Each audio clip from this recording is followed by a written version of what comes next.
विद्महे वक्रतुण्डाय धीमहि तन्नो दन्ती प्रचोदयात्। ॐ एकदन्ताय विद्महे वक्रतुण्डाय धीमहि तन्नो दन्ती प्रचोदयात्। ॐ एकदन्ताय विद्महे वक्रतुण्डाय धीमहि तन्नो दन्ती प्रचोदयात्। ॐ एकदन्ताय विद्महे वक्रतुण्डाय धीमहि तन्नो दन्ती प्रचोदयात्। ॐ एकदन्ताय विद्महे वक्रतुण्डाय धीमहि तन्नो दन्ती प्रचोदयात्। ॐ एकदन्ताय विद्महे वक्रतुण्डाय धीमहि तन्नो दन्ती प्रचोदयात्। ॐ एकदन्ताय विद्महे वक्रतुण्डाय धीमहि तन्नो दन्ती प्रचोदयात्। ॐ एकदन्ताय विद्महे वक्रतुण्डाय धीमहि तन्नो दन्ती प्रचोदयात्। ॐ एकदन्ताय विद्महे वक्रतुण्डाय धीमहि तन्नो दन्ती प्रचोदयात्। ॐ एकदन्ताय विद्महे वक्रतुण्डाय धीमहि तन्नो दन्ती प्रचोदयात्।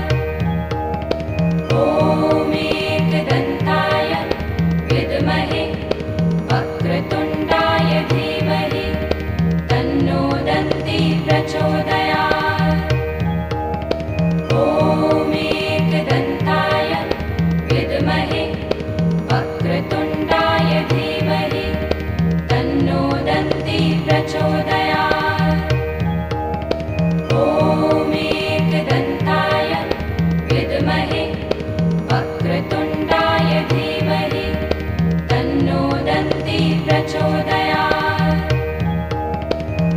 ॐ एकदन्ताय विद्महे वक्रतुण्डाय धीमहि तन्नो दन्ती प्रचोदयात्।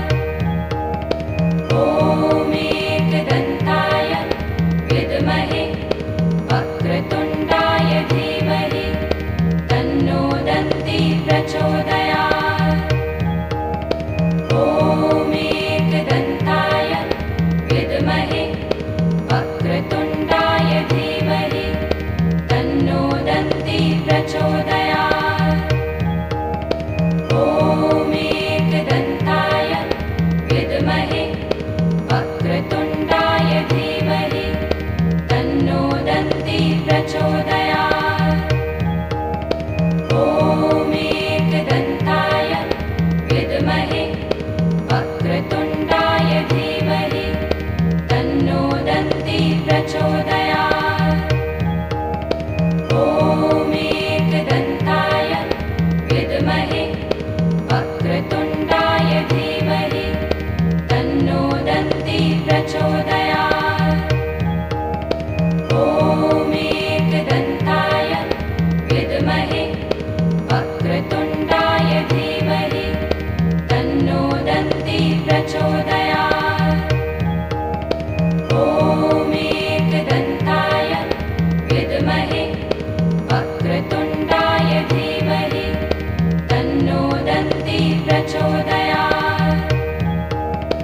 ॐ एकदन्ताय विद्महे वक्रतुण्डाय धीमहि तन्नो दन्ती प्रचोदयात्।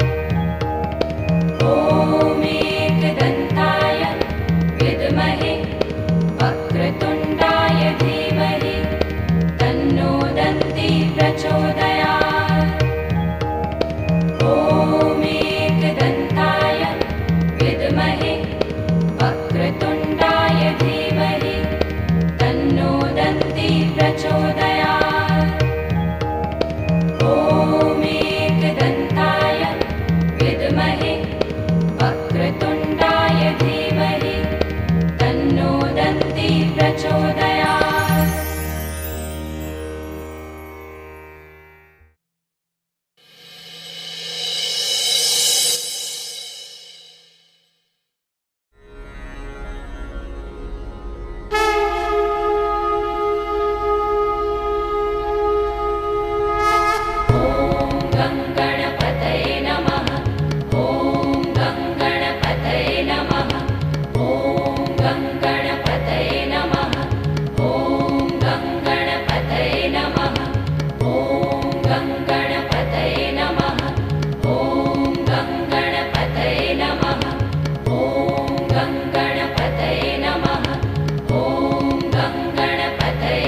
माइक का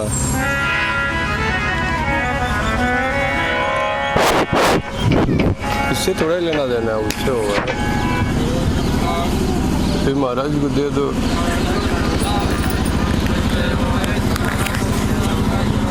ये सुनो, ऐसे यहाँ ऐसे दबा दोगे तो खुल जाएगा अपना रखना। दिखना भी तो चाहिए, लाइट ही खत्म हुई कि नहीं, उससे कोई मतलब नहीं है, उसमें आवाज़ आएगी ना दोनों।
अपने अपने स्थान पर खड़े हो जाए। श्री भागवत भगवान की आरती होने जा रही है। अब हम लोग अपने स्थान पर खड़े हो जाइए। आरती वंदन के समय खड़े होकर आरती करना चाहिए। आरती से पाप मोचन होता है। श्री भागवत भगवान की है आरती, पापियों को पाप से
पुष्पे देवादिवन्दनं शीतलेतं जगत्माता शीतलेतं जगत्पिता शीतलेतं जगत्धात्री शीतलायै नमो नमः।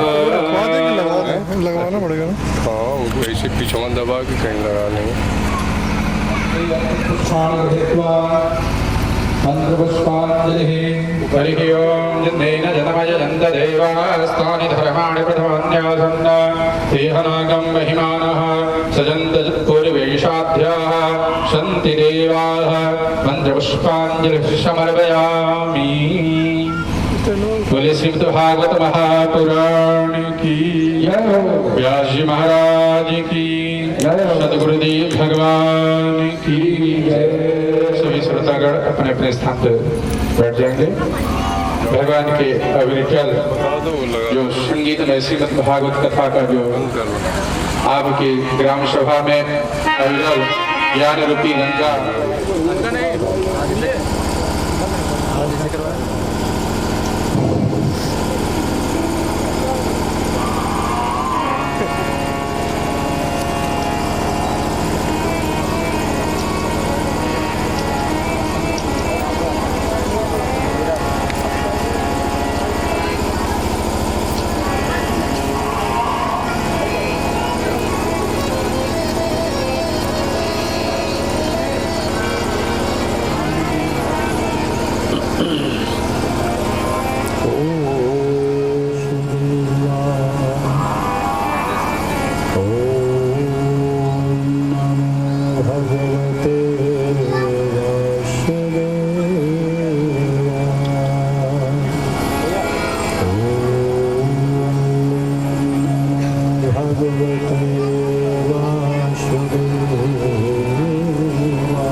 सुंदर मुखा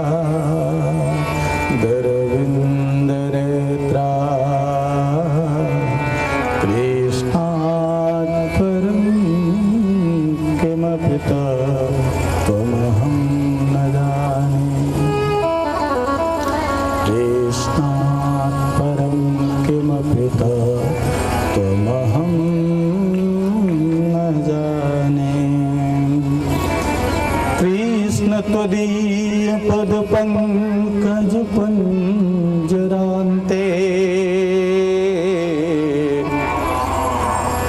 अत्वैव मे विशतु मानस राजहंस प्राण प्रयाण समये कफवात पीते कंठावरोधन विधो अस्मरणं कुतस्ते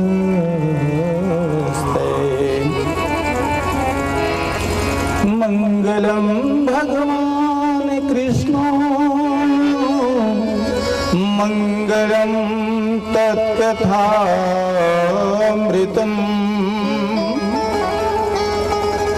मंगलम चास्य वक्तारः श्रोतारश्चापि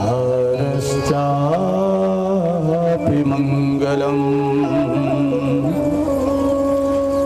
कृष्णं नारायणं वन्दे कृष्णं वन्दे ब्रजप्रियम्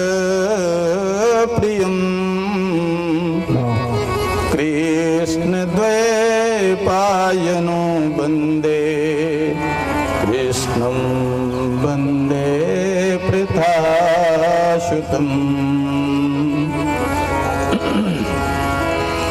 नारायणं नमस्कृत्य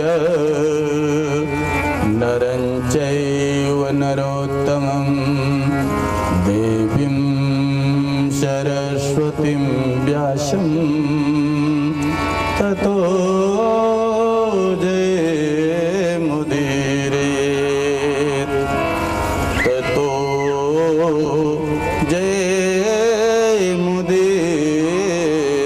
जयमुदीरयेत्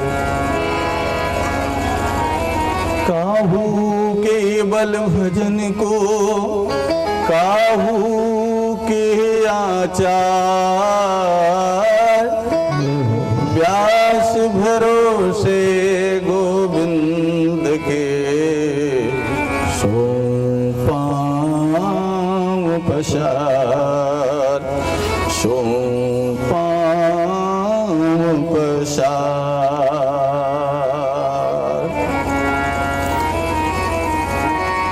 हरे कृष्ण कृष्ण कृष्ण हरे हरे हरे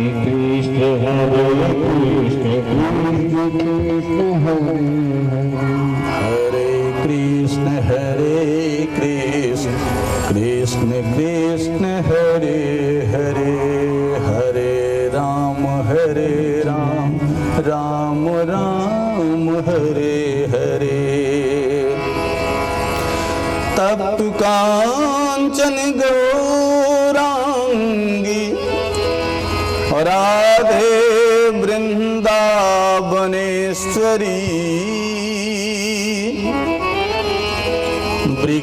वृषभानुसुते देवी प्रणमामि हरिं प्रिये प्रणमामि हरिं प्रिये। परम करुणावान वाले भगवान श्री श्याम सुंदर की चरणों में कोटिशः दंडवत प्रणाम करते हुए भगवान की बड़ी सुंदर ही वावांगमयी कथा का रसास्वादन बिना भगवत कृपा के प्रारंभ नहीं हो सकता है।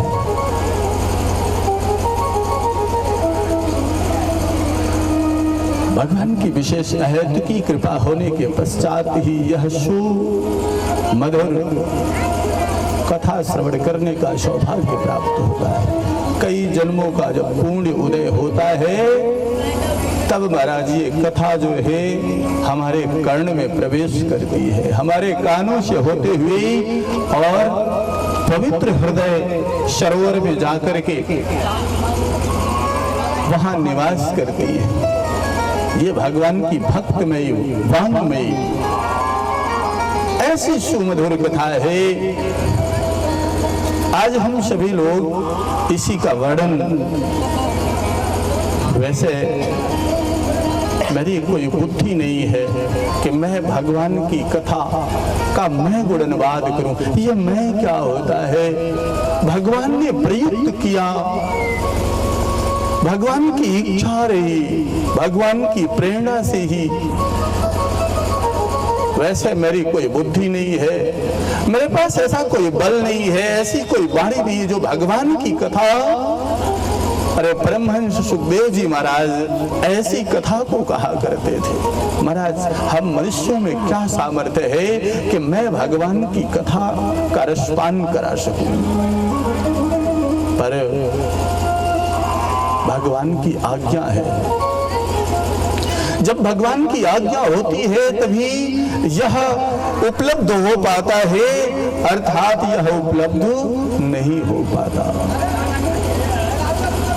तो एक बार भगवान दामोदर जी की स्तुति करते हुए हम सब लोग पुनः फिर प्रवेश करेंगे, कथा की तरफ गोता लगाएंगे।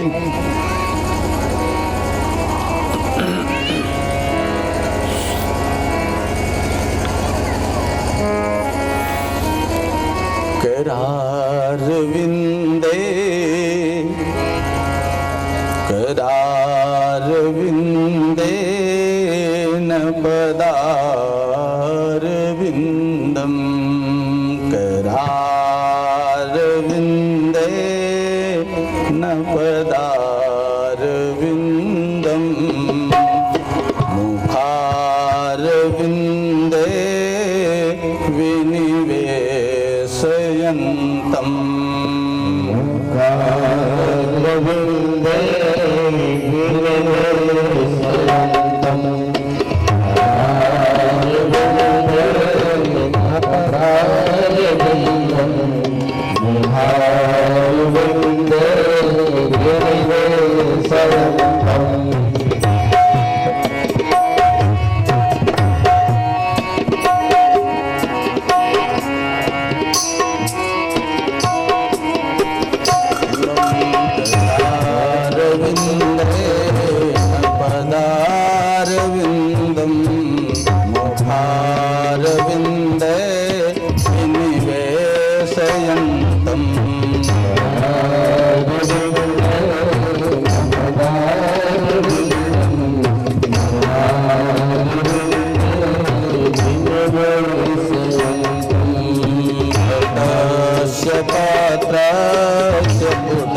प्रेम से बोलिए श्री कृष्णचंद्र भगवान की जय, वृंदावन बिहारी लाल की जय, भागवत महापुराण की जय,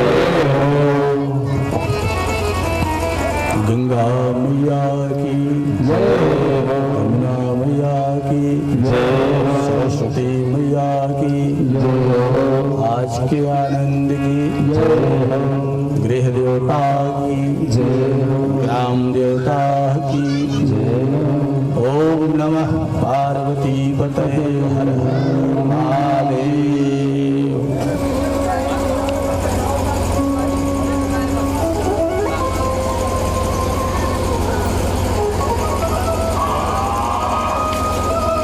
महाराज भाव भगवान का स्तवन के बाद पुनः हम सब लोग एक बार कथा में प्रवेश करते हैं, लेकिन कथा के पहले हम अपनी वाणी को पवित्र करते हैं। देखो वाणी की पवित्रता क्या है, वाणी कैसे पवित्र होती है।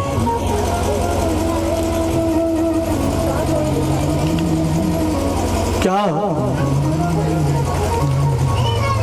भागवत जी में ऐसे ऐसे आपको सूत्र बताए गए हैं कि महाराज अगर उसका हम नियम से अगर उसका पालन करते जाएं तो हमारा उद्धार होना बिल्कुल तय है, मोक्ष हो जाएगा, कोई रोक नहीं सकता है। ये भागवत जी की वार्ता है। एक एक सूत्र उसमें बताए गए कि भागवत जी को हम कैसे अपने हृदय में उतारें।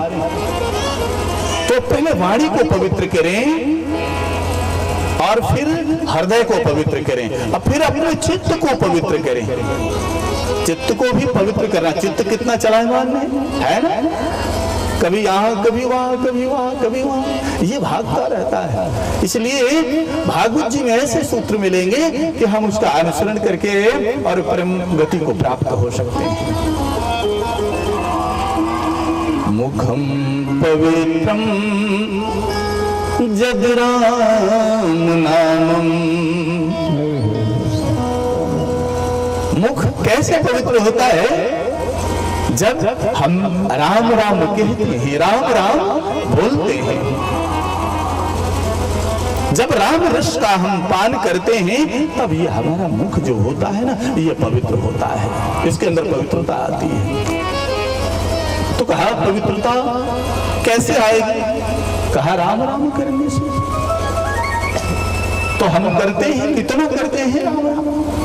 आप विचार करो, 24 घंटे में हम कितने राम राम बोलते हैं?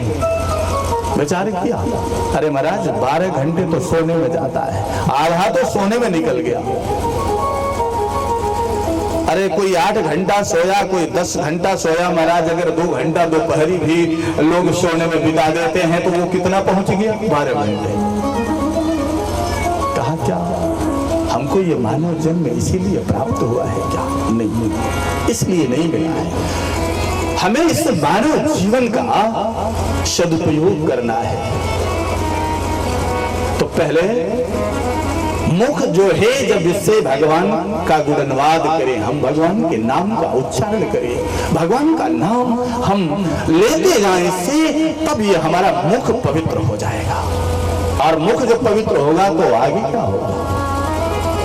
कहा तब हृदय में कथा रूपी जो अमृत है ना, जो उसमें से जो रस है, कथा में क्या होता है महाराज? कहा कथा में रस होता है। रस कौन पीता है? अच्छा ये बताओ, पुष्प जो होते हैं, गुलाब का पुष्प या कमल का पुष्प या बैजंती का पुष्प, किसी भी पुष्प का भौरा क्या चूमता है? उसके पराग को ग्रहण करता है क्या? तो मेरे ठाकुर जी भी आते हैं और वो क्या श्रवण करते हैं, क्या लेते हैं, क्या ग्रहण करते हैं? महाराज आपके भाव को लेते हैं। कितने आप भावुक हो, आपके अंदर कितनी भक्ति है, बस इसको भगवान ग्रहण करके चले जाते हैं। आप ये जो सकल पदार्थ जो रखे हुए हैं ना, ये भगवान के काम की चीज नहीं, अरे भगवान का ही तो दिया हुआ है। ये जो 56 प्रकार का रोज भोग लगाते हो, भगवान करें ये मेरा दिया हुआ और तुम मुझे ही अर्पण कर रहा है। पर भगवान का भाव, भगवान कहते हैं जब तुम मुझे भाव से दे दोगे। कैसे देना है? भाव तुम्हारा बना और मैंने स्वीकार कर लिया, उसके रस को मैंने ग्रहण कर लिया। अब रस दिखाई नहीं पड़ रहा है हमारा, तो रस को तो कह रहे कि मुखम पवित्रम जद राम नामम, मुखम पवित्रम जद राम नामम, मुखम पवित्रम।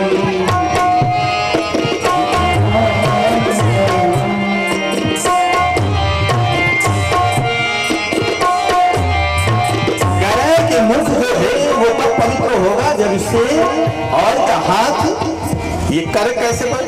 करम पवित्रम जद दान गम्यम, करम पवित्रम जद दान गम्यम। अगर हाथ वही है जिसके भगवान ने सलामत, दोनों हाथ जो है वह सही सलामत दिए हुए हैं, तो महाराज नित्य माताएं या पुरुष वर्ग ये सोचे कि आज मैंने किसी को कुछ दान दिया भी नहीं दिया, किसी को मेरे हाथों के द्वारा। ऐसा तो नहीं है कि ये हाथ किसी को कष्ट दे दिए हो। क्या महाराज फिर इस हाथ का क्या अभिप्राय है? इस हाथ को पाने का क्या फायदा है? अगर ये हाथ किसी मनुष्य के ऊपर ये पढ़ने के लिए नहीं आपने प्राप्त किया है, इस हाथ को इसलिए पाए हो कि इससे कुछ न कुछ हम दान करें, नित्य करें। माताएं करती हैं, जब कभी आप लोग आटा गूंथते हैं तो उसके पहले का नियम था कि थोड़े से आटा को निकाल करके आप लोग चींटियों को डाल दिया करते हैं कि कहीं हमारे घर में चींटियां हैं तो वहां उनको दे देते थे। यही दान है। हम जिस जैसे हैं वैसा मुझे दान करना है। ऐसा नहीं है कि हम अपनी खेती बाड़ी जमीन जायदाद उसको दान कर दें, नहीं। हम जैसे समर्थशाली हो, महाराज अगर कभी हमारे यहाँ कोई याचक आ गया, उसने कह दिया महाराज